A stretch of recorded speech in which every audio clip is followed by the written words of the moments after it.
Гледам некои новинари, колеги, така барем слушнав од провладените медиуми, веќе одат во СДС да кажат како имале деца и како тоа што го прават сега е заради тоа што они имале деца и затоа што требале да водат грижа за децата. Значи, и ние имаме деца, и не ги најдовме на водно да пасат, па сега и понатаму ни пасат на водно, и ние треба да се грижиме за деца. Ја баш мислам дека и во оваа прилика и нив би сакал да им одговорам, дека цената на молчењето или на неспротивставувањето на овие обиди за замолчување се баш децата, бидејќи и она што се идните генерации. Ако ова се премолчи, ако ова дозволиме да стане систем, ако ова се етаблира како ви кажам, како вредност во општеството, што им оставаме ние на нашите деца? Им оставаме да се срамат од нас понатаму. Така што цената на неспротивставувањето на овие закани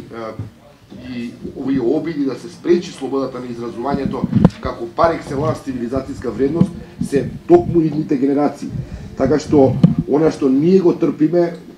сега, мислам дека и текако има смисла, затоа што стварно треба да запрашаме што би се случило доколку оставиме овој тренд да продолжи вака и конечно да се повлечеме, нели, во интерес пак на децата, како што овие моите колеги кои сега се жалат по СДС трчкаат лево-десно, што тие деца понатаму што ќе им оставиме. На премиерот сакам да му го испратам од овој панел, секако потикнува со тој тип на изјави. Ние листата на Миленко за ликвидација, која мисля че точно една година има од како е објавена, бевме цела група на новинари, бевме во обвинителството, предадовме на обвинителот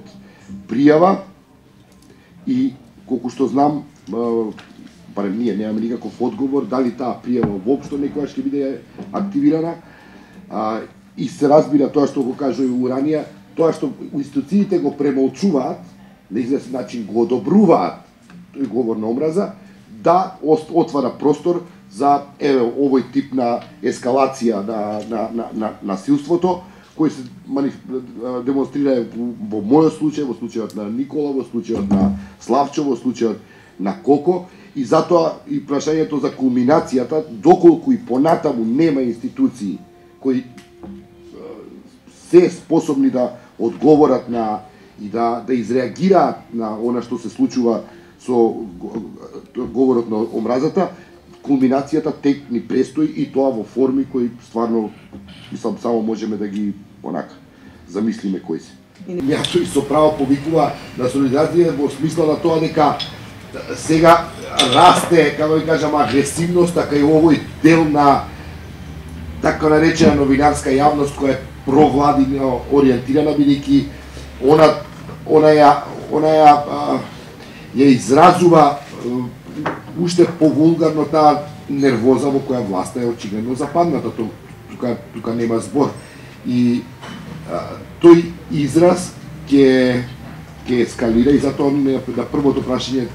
да се натоврзам, дали ќе продолжи? Да, ќе продолжат овој тип на ова е мислам дека е само почеток. Кризата е на самиот почеток и како ќе се развива таа криза, така за жал ќе видиме